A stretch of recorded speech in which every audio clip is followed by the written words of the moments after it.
So the first way that you can use the data property of the AJAX options object, the object that's passed to $.AJAX, is to supply an explicit string. And that string needs to be in whatever format the server expects, but usually servers expect name-value pairs separated by ampersands with equal signs between the names and the values. So you need to supply a value like that. Now, to use this, to practice with it, you could just build an explicit string, the whole thing, immediately. You could just hard code it just for practice, and you would make sure that you supply the names that the server expects. And whoever makes the server-side program has to tell you what those names are. Now, of course, in real applications, the reason that you're sending parameters is that you're reading them from the end user. And so you're going to build that string from text field values, as we just looked at interactively. If you build them from text field values, then you have to worry about the value part containing special characters, and so you need to call escape to URL encode it. All right, before we experiment interactively, we need to look at a small server-side program. So those two lines is a complete JSP page, a complete JSP program. And this tutorial series is not to teach you JSP, it's not to teach you the server-side language, but if you're going to be a front-end developer and you need to practice sending parameters to the server, you want to verify that the server actually got those parameters. So here's a quick and easy way of doing it if you're using Java. In Java, $param dot something or another reads a request parameter value and automatically decodes it. The thing after the dot is the name of the parameter that was in the query string. So you always literally say $.param, but the part after the dot is whatever request parameter name you want to read, A or B or param1 or foo or bar or baz or field1 or whatever. In this particular case, this server-side program is looking for request parameters, query string parameters, named param1 and param2. If you send it a parameter with a different name, it will just be totally ignored. And so in order to practice, make sure that your JavaScript code builds a parameter with those names. Okay, let's try that. Before we practice sending data to that little mini JSP program, let me just make sure that you understand what I meant when I tried to explain how that JSP program functioned. So let's just run that JSP program directly.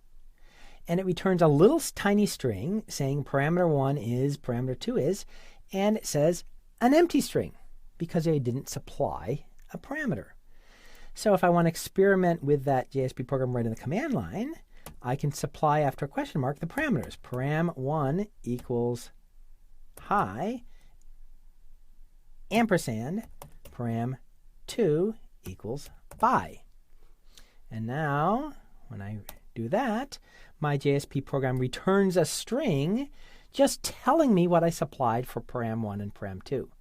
Now, this JSP program isn't smart. It doesn't check for missing data.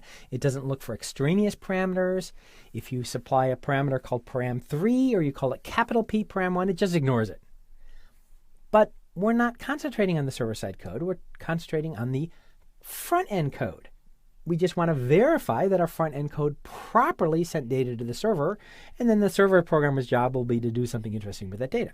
All right, so let's go back to our little test page, and let's bring up Firebug,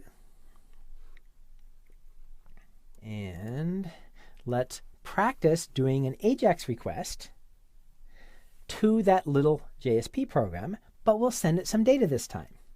So earlier we wrote a function called showAlert as a success handler, and it did something like this. Alert, I guess I could put a string saying the server data is, but in the example we did earlier, we just passed the text to it directly. Okay, we've done that before, but now when we do $.AJAX and we supply the URL property, this should now be showparams.jsp, and the success handler, just as before, is showAlert. And now we're going to send some data. But I need to send data in the format that the server expects.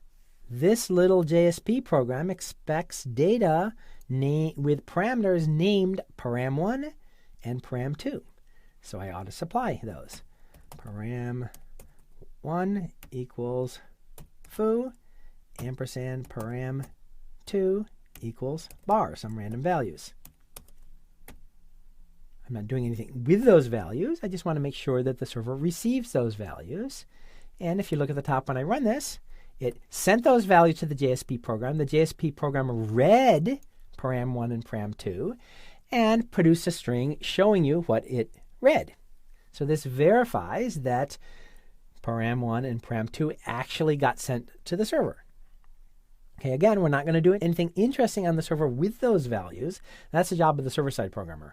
We just want to make sure we can build those values and properly send them to the server.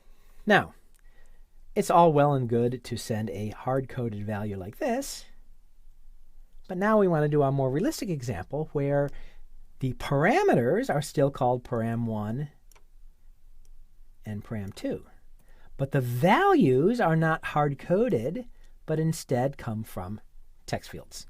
That's the next example. Okay, let's make that interactive example a little bit better. So we will call Ajax just as we did in the interactive example. We will invoke showparams.jsp just as we did with the interactive example. We will call showAlert with the text that comes back just as we did with the interactive example. But the string that we pass to showparams will no longer be hard-coded, but instead will come from some text field values. So if you look at that first line I have highlighted there, that means read the value of the input field whose ID is field 1, look up its value, and then escape it, URL encode it.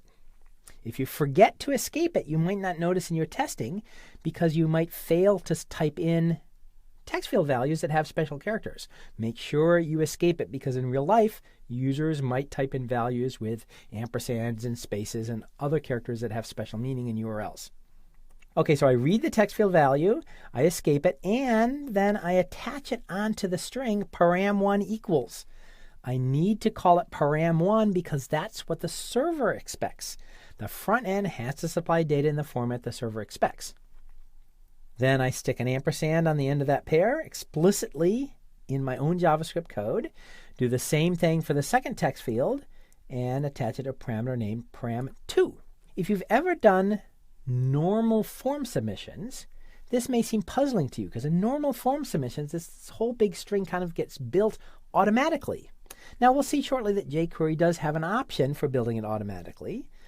But even so, the point is you, the JavaScript programmer, are in charge of building the parameter string. The browser is not going to do it for you. Now, jQuery has a shortcut function, but still the browser is not going to do it for you. You build the parameter string, and you can build it any way you want. But you need to make sure the parameters that you send match the parameters that the server is expecting.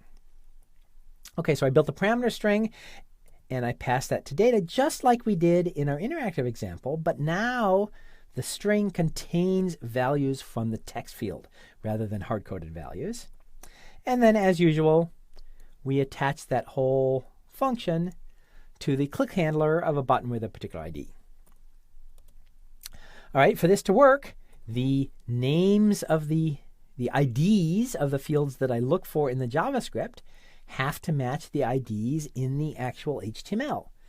Practice interactively in Firebug like we did earlier with Val first. So make a form, then bring up Firebug, read the values interactively, call Val, then escape them. Then only after you make sure that that works, put it into a function. Okay, so if I want to try this out, I type in hello server, and I verify that the server-side program got hello and server. Okay, I verified that it got the parameters, but I didn't really verify that it was escaping properly. So if I really want to do a better test, I should deliberately type something in that has spaces and ampersands and make sure that the server still reads the value. The server knows how to decode it, but it still reads the value properly. It doesn't suddenly break now that you put in special characters. And sure enough, I'm okay. And the reason I'm okay, I was able to send the ampersand and the spaces to the server is because my JavaScript code called escape on the text field value before it matched it into the string that it sent to the server.